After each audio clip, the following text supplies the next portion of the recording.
Bana b'Imana tuyoborwe na Roho. Amasomo tujye kuzirikana kuri wa mbere w'icyumweru cya kabiri cya Pasika tariki 20 Mata 2020. Isomo rya mbere ryo mu gitabo cy'ibyakozwe n'intumwa umutwe wa 4 murongo 23 kugeza kwa 31. Zaburi ni ya kabiri. Evanjili yanditswe na Yohani umutwe wa 3 murongo wa mbere kugeza kwa 8. Nyagasani Yesu nabane namwe. Amagambo mu Evanjili ntagatifu uko yanditswe na Yohani. Muri icyo gihe mu bafarizayi hari umugabo witwaga Nikodemu, akaba umwe mu bayahudi b'abategetsi. Nuko aza nijoro asanga Yesu, aramubwira ati, Rabi, tuzi ko uri umwigisha waturutse ku Mana, kuko nta muntu washobora gutanga ibimenyetso nk'ibyo werekana atari kumwe n'Imana.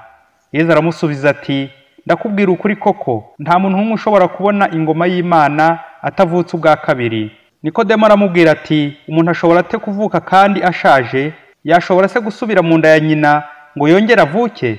Yesu aramusubiza ati, ndakubwira ukuri koko, umuntu atavutse ku bw'amazi no ku bwa Roho ntashobora kwinjira mu ngoma y'Imana. Icyavutse ku mubiri kiba ari umubiri, n'icyavutse kuri Roho kikaba Roho. Ntutangazwe nuko nkubwiye ngo ugomba kongera kuvuka ubwa kabiri. Umuyaga uhuha werekeza aho ushaka, ukawumva uhuha, ariko ntumenye aho uturuka cyangwa aho werekeza.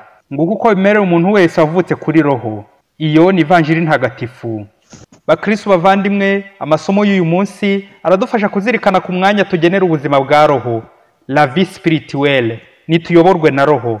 Umuntu wese agizwe n'umubiri na Roho, bityo umuntu ntiyabaho adafite umubiri cyangwa afite Roho yonyine, byombi n'indatana. Niyo mpamvu bigomba gukorana magirirane. Gusa nk'abantu hari ubwo twibeshya tukibanda ku mubiri kuko ari utworohera kubona, gukoraho, tukibagirwa roho zacu ngo ntizigaragara. Kandi umuntu mu byo yaremewe ni ugusingiza Imana. Umuntu akiyibutsa ko nta cyari cy'imbere y'Imana nubwo itagaragara. Izi ntumwa Petero na Yohani tumaze kumva mu isomo rya mbere, bamaze kuva mu buroko, baje kubwira bagenzi babo ibitangaza Imana yabashoboje. Nuko bose barasenga. Ngo bamare gusenga, bose buzura Roho Mutagatifu, maze bamaze ijambo ry'Imana bashize amanga. Ubuhanga bushingiye ku kuyoboka no kwemera iyo Mana itagaragara, kugira ngo ituyobore, tuyegamire, tuyishingireho ubuzima bwacu.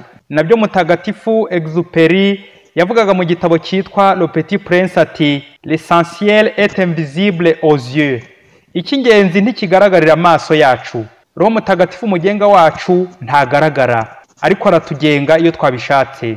Niyo mpamvu ubuzima bwa Roho kubwitaho ari ingenzi. Ni nacyo kibazo Yesu agarutseho mu Evanjili, ugasubiza umufarizayi w'umutegetsi Nikodemu, uyu we yemeraga ko Yesu aturuka ku Mana. Yesu rero aramwigisha byo kuvuka bwa kabiri. Biraza kumugora kubyumva kuko atiyumvisha ukuntu umuntu w'umugabo cyangwa w'umusaza yakongera gusubira mu nda ya nyina ngo yongere avuke bwa kabiri. Nikodemu we arashaka kubyumvisha umubiri ugaragara, ariko ntarasobanukirwa n'ibya Roho.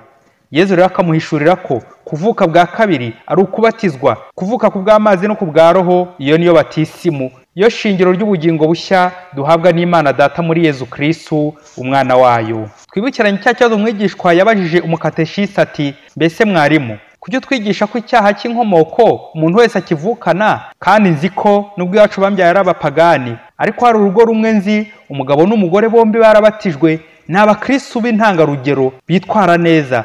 None ko baherutse kubyara umwana, ubwo uwo mwana afite icyaha cy'inkomoko, kandi wumva ababyeyi be bamubyaye ntacyo bagifite? Ubwo se yaba agikuye he koko? Umukateshisi ati, uwo mwana afite icyaha cy'inkomoko. Kuvuka ku mubiri uvuye mu nda ya mama wawe urakivukana, keretse niba uwo mwana ataravutse. Buri wese yandura icyaha cy'inkomoko avuka, par naissance. Buri wese nanone ku giti cye agakira icyo cyaha cy'inkomoko na batisimu. Uko ntawe uvukira undi, ni nako ntawe ubatirizwa undi. Ni buri muntu ku giti cye. Nguko uko kuvuka bwa kabiri na batisimu, ukakira ubuzima bushya bwa Roho. Batisimu nizuka, gupfa ku cyaha ukazukira ubugingo bushya muri Kristo. Bakristo rero tujya turirimba ngo ndi umukristo ndi wa Yesu, uko nasezeranye mbatizwa none ndakomeza kumwemera. Uyu munsi kongere twisuzume niba tuyoborwa na Roho, niba umubiri wacu ugifatanye na Roho, cyangwa hari aho twagiye tubitandukanya tukibanda ku by'umubiri bishira, bitaramba, nyamara roho zacu zikumirana, zikagira icyaka.